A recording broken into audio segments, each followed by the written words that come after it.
ওই গল্প থাক, আপনি অজ্ঞান হলেন কি করে সেটা বলুন। অজ্ঞান হয়ে ওর বলা বলি করে চলে আসছি, গাড়িতে উঠছি। এবার আমার কেশবপুর আসবো।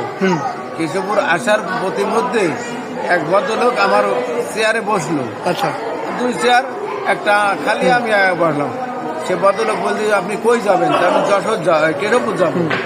উনি বলার পরে আমার সাইড কাটি আর এক চলে গেল। আপনার মতন এরকম হ্যাংলা একটা লোক আসে আমার পাশে বসলো। বসার পরে উনি আমার সাথে কোনো কথাবার্তা কিছু না, বলছে যে দেখি চেন খুললে, ব্যাগে চেন খুলে কাছে ভাইজান এটা পড়েন, হামদাদ কোম্পানির ওষুধের এই একটা লিফলেট।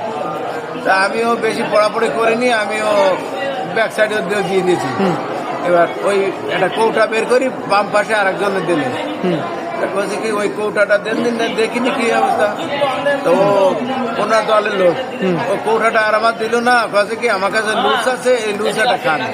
এবার লুজ একটা দলা এরকম দিলে আমি পান খাচ্ছি, বলে পানের সঙ্গে এটা খালি অ্যাটাচড হবে বেশি।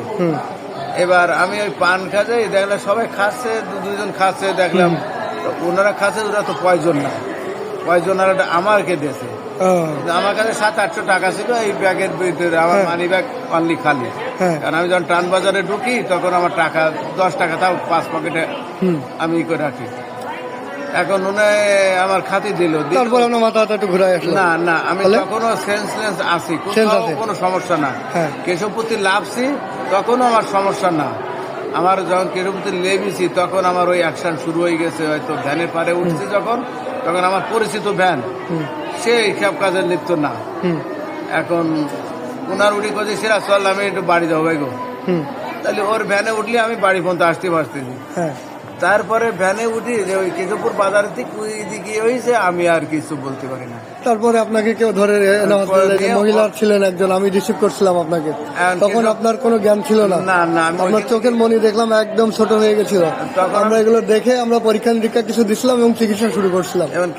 তারপর আজকে দিয়ে 3 দিন মনে হয় আপনি এখানে আসেন। 3 দিন পরে আজকে পুরোপুরি জ্ঞান ফিরলো কখন আপনার? এটা তো কালকে রাত্রে।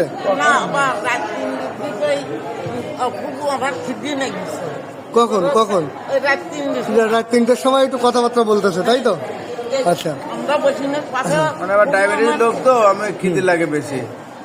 মানে আমরা এখন বুঝতে পারতেছি যে হচ্ছে এখন এরকম অনেক চক্র আছে যারা এরকম বলে যে ঠিকানাটা একটু দেখেন, দেখে হঠাৎ করে ওখানে গ্যাস মুখের মধ্যে চলে যায়। তারপরে আবার অনেকে বের করে দেখায়, তারপরে অনেকে খাতি দেয় কিছু চলাচলের ক্ষেত্রে।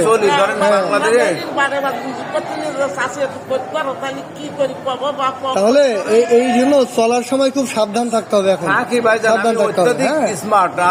এখন যাই হোক, আমাদের এই সরকারি হাসপাতালের চিকিৎসা নিয়ে আপনি কি সন্তুষ্ট? আমি সন্তুষ্ট, বা আমি এখন সুস্থ বোধ করতেছেন?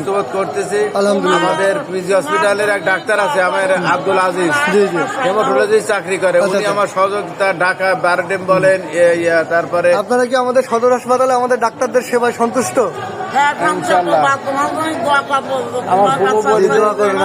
দোয়া করবেন। আমার ফুবু আপনার জন্য, আমার ফুবু আপনার জন্য খুব প্রশংসা করলে, আমার সামনে গেছে বাবাটা আমার খুব সহযোগিতা করেছে, বারবার গেছে।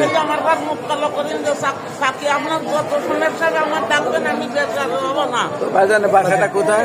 আমার বাসা হচ্ছে সাতক্ষীরা শ্যামনগর। আমি এখানে থাকি, দর্শন মেডিকেলে পড়াশোনা করি। শ্যামনগর, কালীগঞ্জ, আপনার বহু জায়গায় আমি মোটরসাইকেল ভাড়া চালাই তো, ওই বাঁকা, তারপরে কোথায় বলবো, সব জায়গায় আমার সব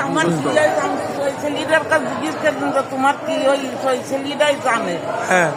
না আর একটা ডাক্তারও ছিল না, ওই তো আমার খুব দরকার করেছে, বা তোমার জন্য দোয়া করবো। আমার আল্লাহ সুস্থ শরীর ভালো থাকুক। আল্লাহ করে গেছে, আল্লাহ ভরসা। 3 ডক্টর আছে, কোচিং করাইছি আপনার এই 3 মাস করাই 7-34,000 টাকা। আমার ভাড়া চালিত মোটরসাইকেল ছাড়া আর আমার বাপের আল্লাহ ভরসা। এখন আপনি তো বাইরে চলাফেরা করেন, একটু সাবধান থাকবেন। আমরা যেহেতু আজকে আপনাকে ছুটি দিয়ে দিচ্ছি, আমরা ওষুধপত্রগুলো খাবেন। কোনো সমস্যা হলে সরকারি হাসপাতালে আমাদের সাথে যোগাযোগ করবেন, ঠিক আছে? ঠিক আছে।